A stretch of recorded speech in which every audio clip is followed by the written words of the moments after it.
Shalom Akim. All praises to Yahweh, Bahashem, Yahweh Shai, Bahashem, Rakakadash, Brakata Yahweh, Brakata Yahweh Shai, Brakata Yahweh, Brakata Yahweh Shai, the water Yahweh, by Yahweh Shai, for giving me this truth and for giving me the inspiration and motivation to do this video. Also, I would like to say double honor to the elders of GMS, known as Great Millstone, that teach and rule well and down to younger brothers, and peace and blessings to Akim out there that are scattered throughout the four corners of the earth, as well as to the Bayashada Wada, to USA Shalom, and Shalom to the 1/3 remnant of Israel. Shalom to Aquaf out there that are listening and learning. Alright, shalom to you as well. Alright, because, we can't leave you sisters out as well, because, when it comes to the brotherhood, we're sincere. We're going to mention the bad and the ugly and the good and, and just everything. We're going to call out certain guys. We're going to rebuke demons, in the name of Yahweh Shemashah. We're going to put up prayers. We're going to put out edification. We're going to go live. We're going to do these videos, these lessons. We're going to do lessons daily and put them out. We're going to go out to the highways and hedges weekly. So that's what this brotherhood is about. That's what the brotherhood is about. If you're not partaking in this truth, in this ministry, you're not doing your thing, you're not doing what you were called to do, then hey, this ain't for you, man. We gotta be doing what we were called to do, Jake. You understand? Because Scripture says, hey, make your call and election sure, man. So anything you've been called to do, you gotta do so, man. And I know in the lesson before this one, I believe I was talking about money, and in this lesson I'm not gonna talk about it too much, but we could talk about it a little bit. First scripture I want to start off is with this, Matthew 10:16. I don't really know what I'm gonna be talking about in this lesson, but since I talked about money in my previous lesson, there's this thing that I saw. It says speaking about money, right? It says touching money isn't everything. It's managing the money after you get it that matters, right? You got to be able to, manage your time and your money, Jake. You got to be wise. And that's what Scripture says here. This is Matthew 10:16. Behold, I send you forth as sheep in the midst of wolves. Be therefore wise as serpents and harmless as doves. Yeah, because us as servants of the Lord, we got to behave wisely amongst these wolves, man. So if you're wise as a serpent and harmless as a dove, you're going to be able to escape those wolves. Because what wolves like to usually do, they like to go on the attack. They usually like to attack.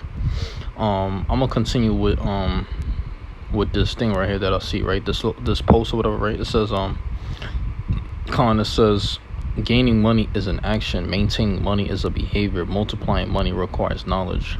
Yeah, so multiplying money requires knowledge. You got to be able to fill your pockets. You got to be able to increase your money, because money is like wealth in a way.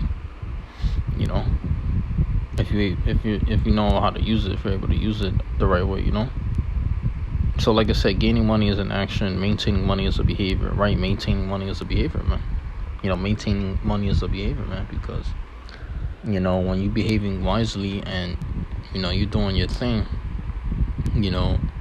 that's your behavior, man. And you got to be able to maintain your money based on your behavior, the way you act, the way you talk, the way you speak.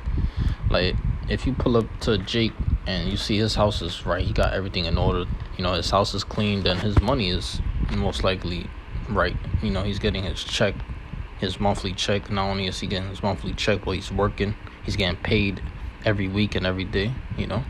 There's Jakes that get paid every day based on the job that they do. It depends how many, they're working full-time or part-time, because some Jakes only work 3 times a day or 5 times. They only work, some Jakes only work, 3 times a week or probably 5 times a week. There's other Jake that work every day out the week, man, and that's I know that's stressful, but you get the hang of it. You get used to working, for that long. Me, I would only work twice a week, because I would do part-time.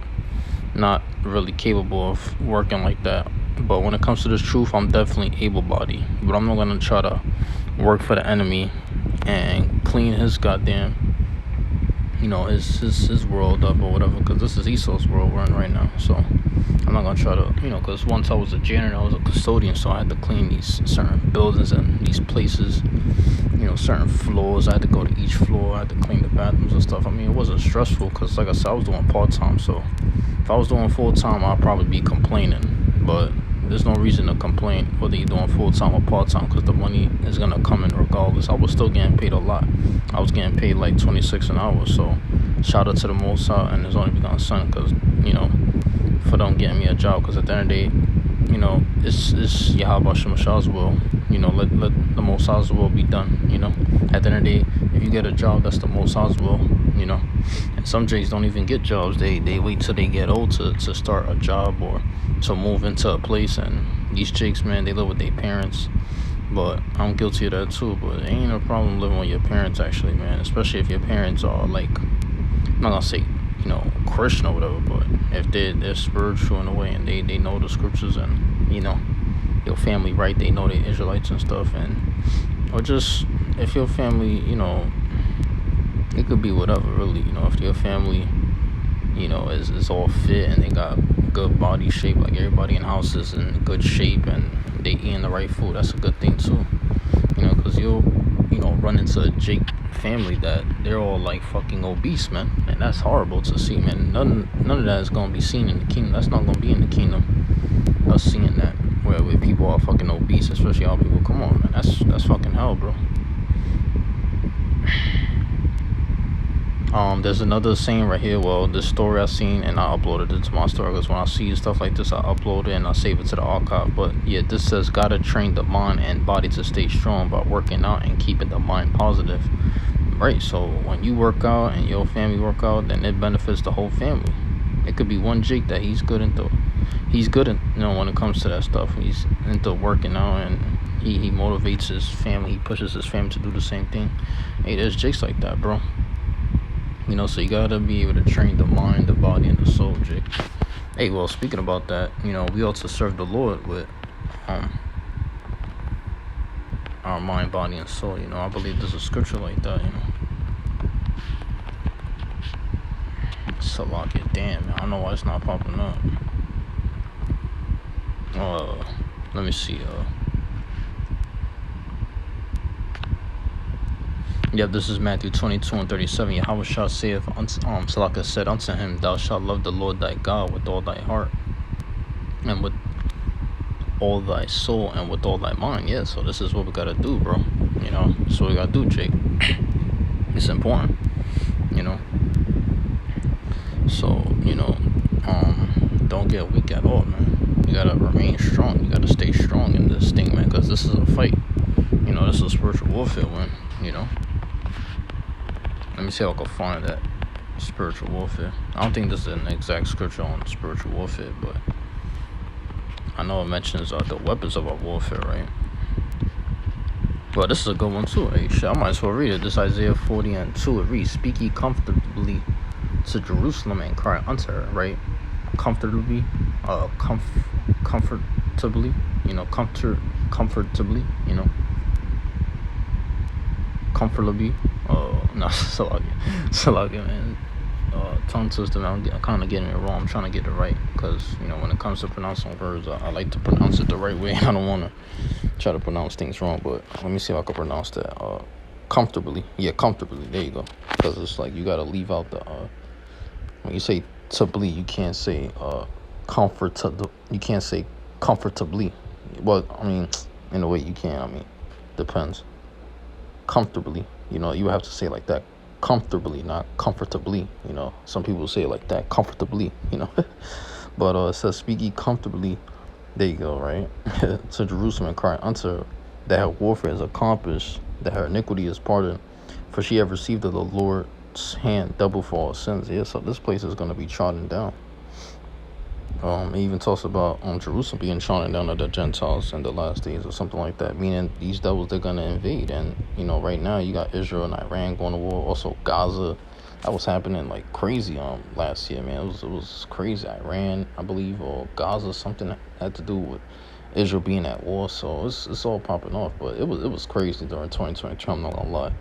We had Joe Biden in office, but soon, Trump is about to be in office, and there's gonna be even more wars going on. So, Lord's will. Listen, man, I'm hoping Trump just gets elected, bro. To hell with Kamala Harris, cause man, I have a feeling, bro. If Akim, man, if Kamala Harris gets elected, bro, it's gonna be nothing but pride out here, bro. Cause women, like the scripture says in Exodus 15:3, the Lord is a man of war. So he not gonna put it in the spirit of these women to go to war. Although Esau allows it, he allows women in the military.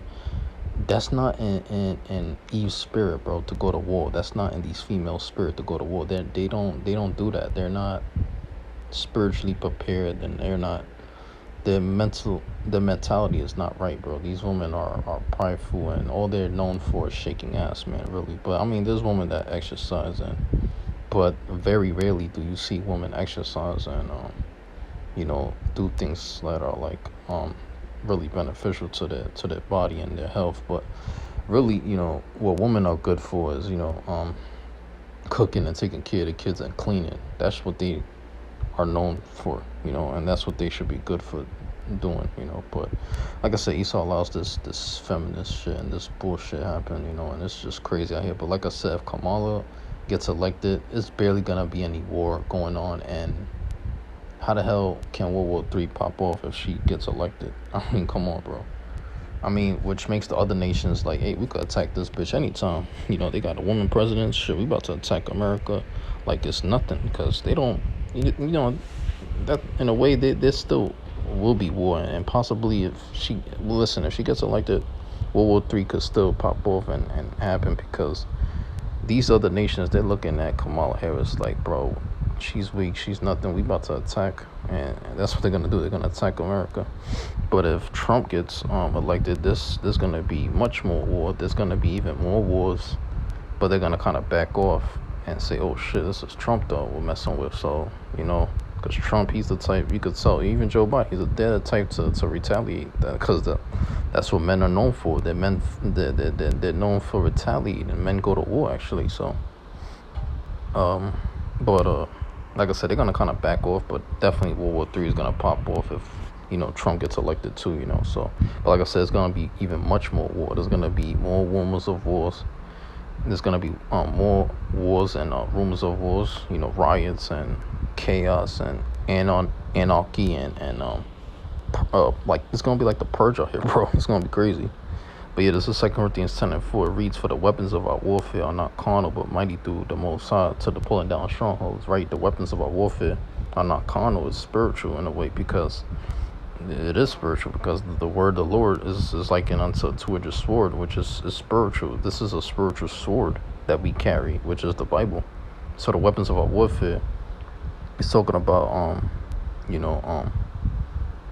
like spiritual weapons, like our Bible that we carry, our thoughts, they're not carnal, so even your thoughts could even a thought could be a weapon, in itself, because if you're if you're thinking about praying to the Lord, that's like a thought. So if you're thinking of praying to the Lord and you do it, that's like a weapon, and that's like a guard and a shield unto you, because if your enemy tries to come against you, all you gotta do is pray to the Lord immediately, and your enemy's trying to invade you or attack you, and you hear him coming, or you whatever it may be. That's how it is with these nations. What you pray to the Lord, and you pray immediately to Yahweh Shemashai, and Lord's will, hey, he hears you, immediately, right?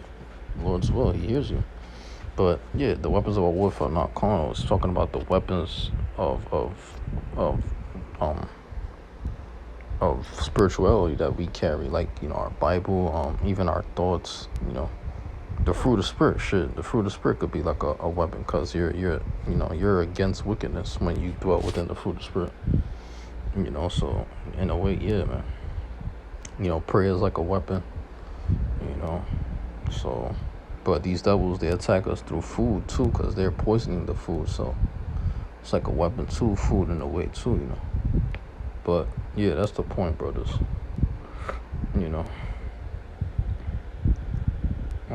The brotherhood is like a weapon.